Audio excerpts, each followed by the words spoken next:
Hello guys, welcome back to my channel sign with Nikhil में। तो आज हम चर्चा करेंगे मिस्र की सभ्यता के बारे में, इजिप्ट सिविलाइजेशन। तो देखते हैं, और इसमें मज़ा आएगा आज पढ़ने में भी, क्योंकि मिस्र के बारे में सभी को जानना बहुत ज़रूरी है और ये एक बहुत पुरानी सभ्यता है हमारे विश्व की। तो आइए देखते हैं। परिचय। मिस्र को नील नदी की देन कहा गया है। इसका कारण यह है कि युगों युगों से मिस्र के सुख और समृद्धि का कारण नील नदी ही रही है। तो हम जानते हैं कि नील नदी के किनारे ही मिस्र की सभ्यता बसी हुई थी, और हम जानते हैं कि कोई ना कोई सभ्यता किसी न किसी नदी के किनारे ही बसी हुई थी। जैसे कि एग्जाम्पल में ले ले तो हमारी सिंध की सभ्यता ही सिंधु नदी के बगल में बसी हुई थी, जिसे हम हड़प्पा भी कहते हैं। ठीक है। प्राचीन काल में नील नदी में कभी कभी बाढ़ आती थी, जिससे लोग को परेशानी होती थी, पर साथ साथ इससे भूमि की उर्वरता में भी वृद्धि होती थी। अब हम जानते हैं कि नदी है तो उसमें जल की स्तर बढ़ेंगे तो उससे बाढ़ आएगी। तो बाढ़ आने से क्या होता था कि लोगों को परेशानी होती थी, मगर उसके साथ साथ क्या होता था कि उपजाऊ मिट्टी होती थी वो नदी अपने साथ साथ बहा के भी लाती थी, जिससे वहाँ के निवासियों को उससे फायदा होता था। फलतः मिस्र के आर्थिक जीवन में इस नदी का इतना महत्व हो गया था कि मिस्र की जीवन रेखा की संज्ञा दी गई। नील नदी को मिस्रवासी देवता की तरह पूजा करते थे। अब क्या हुआ कि इस नील नदी को मिस्र की जीवन रेखा कहने लगा गया। ठीक है। और नील नदी को अपने देवता की तरह मिस्रवासी पूजने लगे। अत्यंत प्राचीन काल में मिस्र छोटे छोटे राज्यों में बटा था, जो आपस में लड़ते रहते थे। इनमें से कुछ शक्तिशाली राज्यों ने छोटे छोटे राज्यों का अंत कर दिया। अब इसमें क्या हुआ कि अब कोई भी सभ्यता में तो छोटे छोटे जिले बसे हुए रहेंगे, राज्य बसे हुए रहेंगे, तो उनमें लड़ाई झगड़ा हमेशा होते रहता था, ऑलवेज लड़ाई होता था। और उसमें क्या हुआ, जो शक्तिशाली राज्य थे और उसका बड़ा जो शक्तिशाली थे वो अंत कर देते थे छोटे राज्यों का। अब आइए, अंत में दो बड़े राज्य उत्तर मिस्र और दक्षिण मिस्र, यहाँ उत्तर मिस्र और दक्षिण मिस्र दो बड़े राज्यों के बारे में चर्चा किया गया है। अतः नील नदी की ऊपरी तथा निचली घाटी में स्थापित हुए। ठीक है। अंत में परिवर्तित एक राज्य, और क्या हुआ कि वो लोग मिलके एक बड़े राज्य में परिवर्तित हो गए। इन दोनों राज्यों को मिलाने वाला नेता मेना या मिनिस था। अब इन दोनों को राज्यों को मिलाने वाला नेता कौन था यहाँ पे, मेना या मिनिस। ठीक है। इन दोनों राज्यों की मिलने की घटना 3400 ईसा पूर्व में हुई थी। यहाँ आप लोगों के ध्यान देने वाली बात यह है कि यहाँ पे 3400 ईसा पूर्व को आप ध्यान दीजिएगा। यहीं से मिस्र की सभ्यता का आरंभ होता है। मिस्र की सभ्यता 3 भागों में बटी थी। अब हम मिस्र को देखेंगे कि वो कितने भागों में मिस्र बटा हुआ था। तो मिस्र 3 भागों में बटा हुआ था, प्राचीन मिस्र, मध्य मिस्र और नवीन मिस्र। अब इनके कालक्रम हम देख लेते हैं। काल था 3400 ईसा पूर्व से 2980 ईसा पूर्व। फिर मध्यकाल 2160 ईसा पूर्व से 1788 ईस्वी तक। फिर नवीन में मिस्र कितना से कितना तक थे, 1550 से 1017 ईस्वी थे। ठीक है। मिस्र की सभ्यता। अब मिस्र की सभ्यता को हम 4 भागों में बांटते हैं। तो वो 4 भाग कौन कौन थे? राजनीतिक जीवन थे, धार्मिक जीवन थे, सामाजिक जीवन और आर्थिक जीवन। अब इनमें सभी को हम बांटेंगे। राजनीतिक जीवन में वजीर, सेना का संगठन, राजा की आमदनी। ठीक है। अब धार्मिक जीवन में सूर्य तथा नील नदी का देवता, फिर एकेश्वरवाद का उदय, धर्म में राजा का स्थान और पुरोहित, ये धार्मिक में आ जाते हैं।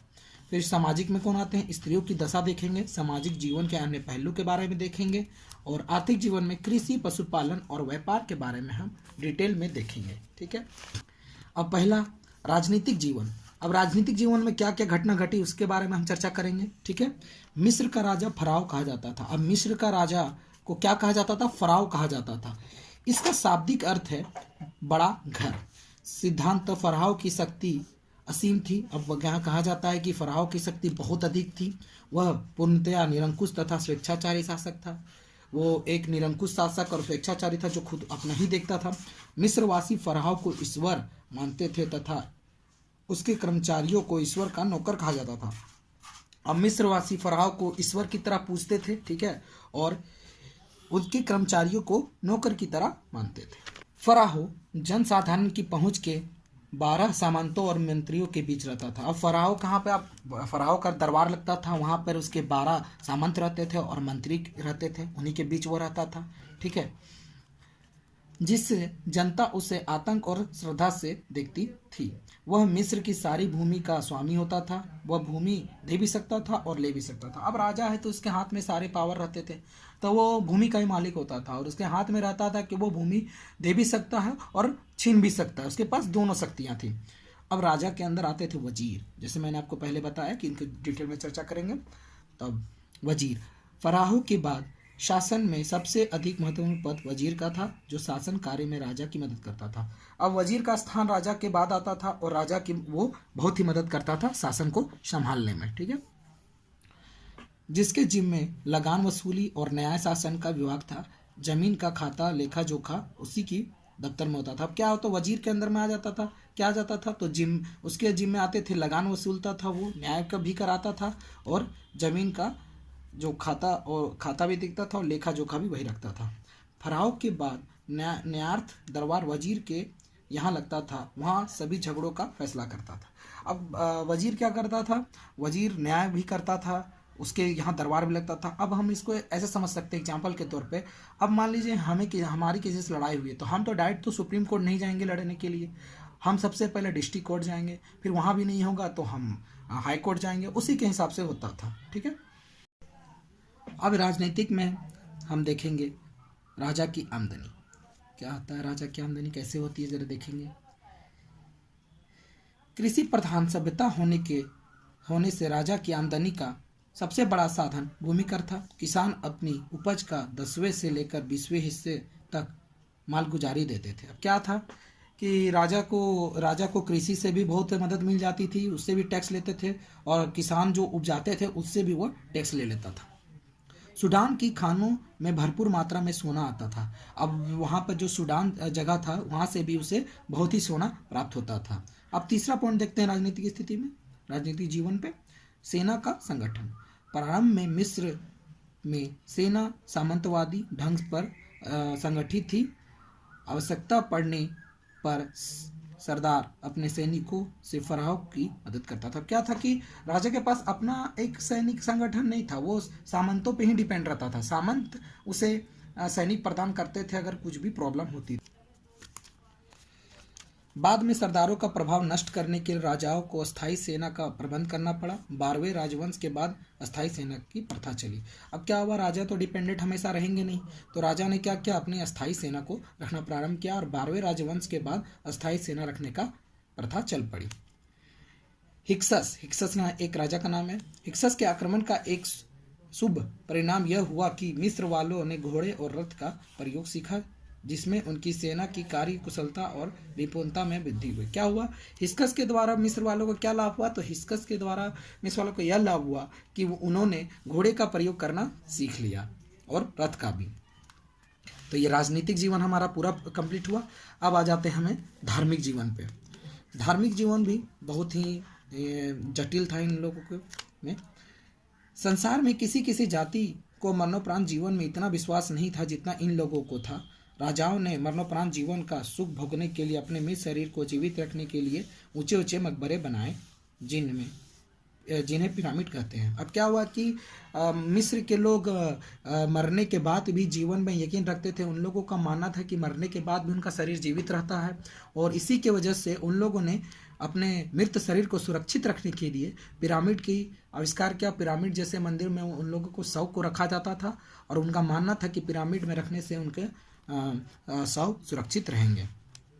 पिरामिड के नीचे कमरे में मृत के उपयोग के लिए सैकड़ों वस्तुएं रखी जाती थी। बहुत सी बहुमूल्य वस्तुएं सोने चांदी मिली हैं। अब क्या हुआ कि अब वो लोग मरणोपरांत के बाद भी जीवन देखते थे, तो उनका मानना था कि मरने के बाद में भी वो अपने सामानों को का उपयोग करेंगे। इसी की वजह से उनके साथ उनके सामानों को भी दफना दिया जाता था।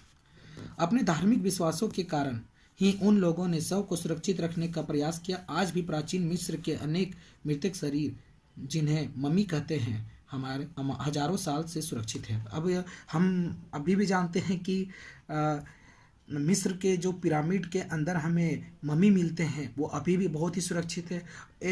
एक्चुअली उन लोगों ने एक ऐसा लेप तैयार किया था, ऐसा रासायनिक लेप तैयार किया था जिसको शरीर में लगाने से शरीर गलता नहीं था। इसी की वजह से आज भी मम्मी बहुत ही सुरक्षित अवस्था में हमें मिला है। अब धार्मिक जीवन में सूर्य तथा नील नदी का देवता, इसके बारे में देखते हैं। मिस्र का सबसे बड़ा देवता सूर्य था, ठीक है।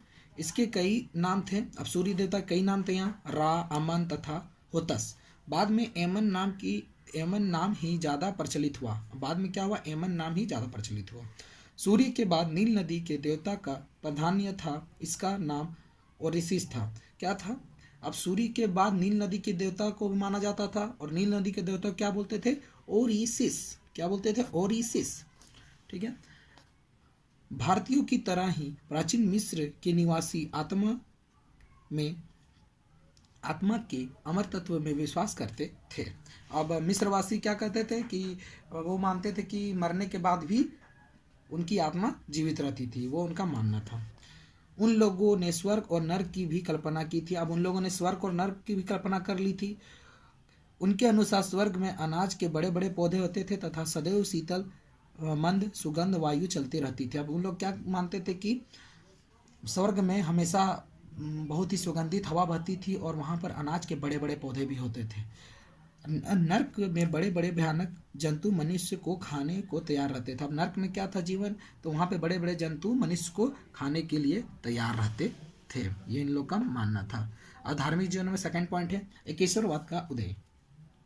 इसमें संदेह नहीं कि मिस्र का धर्म बहुदेववादी थी।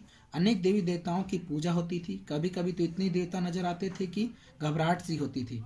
अब मैंने अखनाटन में आप लोगों को बताया था कि मिस्र में बहुत सारे देवताओं को पूजा जाता था और हजारों देवताओं की संख्या थी। तो कभी कभी ऐसा लगता था कि इतने सारे देवताओं को देख के भी घबराहट जैसी होने लगती थी, ठीक है।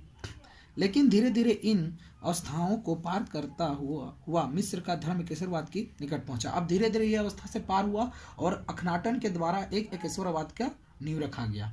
अब देखते हैं, एक शक्तिशाली फराहो अपनी इच्छा के अनुसार धार्मिक विश्वासों का सृजन करता था। अब एक जो वहाँ का जो सबसे शक्तिशाली राजा जिसको फराहो कहते हैं, वो जो धर्म को मानता था उसी धर्म को सारा राज्य भी मानता था। इसी कारण बारी बारी से रा, एमन और फिर एटन की प्रधानता, और इसी प्रकार से क्या हुआ कि बारी बारी से रा, एमन और फिर एटन की प्रधानता हुई और इन देवताओं को बारी बारी से पूजना स्टार्ट। अखनाटन ने एटन देवता की उपासना के माध्यम से दुनिया के इतिहास में पहल एकेश्वरवाद की जन्म दिया। उसने एटन देवता को संसार का श्रेष्ठ शासक और नितांत बताया। आपको मैंने बताया था अखनाटन में, जब अखनाटन मैंने पढ़ाया था पिछला वीडियो पे, तो मैंने बताया था कि अखनाटन के द्वारा ही एकेश्वरवाद की नींव रखी गई थी और एमन की जगह उसने एटन की स्थापना की थी। आप लोग को मैंने बताया और इसमें भी वही है।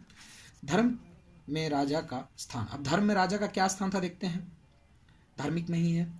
धार्मिक क्षेत्र में फराहो सर्वश्रेष्ठ व्यक्ति था जो धर्म पर अनुशासन तथा नियंत्रण रखता था। वह स्वयं देवता माना जाता था।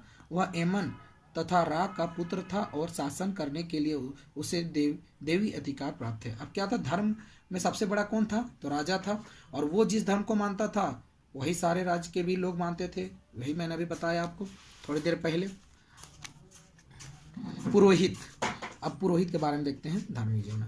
शीघ्र ही पुरोहितों ने मिस्र के धार्मिक तथा सामाजिक जीवन पर अपना प्रभुत्व कायम कर दिया। अब क्या हुआ कि मिस्र में सब प्रभुत्व किसका बढ़ने लगा, पुरोहित का। राजा के बाद देवताओं पर जो फल फूल पेय तथा खाद्य पदार्थ चढ़ाए जाते थे उनका आस्वादन पुरोहित लोग ही करते थे। अब क्या हुआ कि आप जो भी फल फूल जो भी दान देते थे, पेयजल भी दान देते थे, तो क्या उनका सेवन कौन करने लगे, तो उनका सेवन पुरोहित लोग करने लगे, पंडित लोग। उनको कई राजनीतिक सुविधाएं भी प्राप्त थी, जैसे बेगारी, सैनिक सेवा तथा साधारण करों से मुक्त थे। मिस्र के धार्मिक जीवन में भ्रष्टता का लाने का उत्तरदायी इन पर ही था। अब क्या हुआ, उनको सारी सुविधाएं प्राप्त थी, जैसे कि कर उन लोग को नहीं देना पड़ता था, सैनिक सुविधाएं भी मिली हुई थी और साधारण कर से भी वो मुक्त थे। इससे मिस्र के धार्मिक जीवन में भ्रष्टाचार फैलने लगा। और आपको ये पता है कि धार्मिक जीवन में इन लोगों का महत्व बहुत अधिक बढ़ गया था। इसी की वजह से उन लोग ने भ्रष्टाचार करना स्टार्ट कर दिया, ठीक है। तो ये आपका धार्मिक जीवन भी कंप्लीट हो गया। इसके बाद में और दो पॉइंट है एक है सामाजिक जीवन और एक है आर्थिक जीवन। इस वीडियो के बाद मैं उसको ही डिस्कस करूँगा, तो आप वीडियो में बने रहें। Hope you like it. Thank you.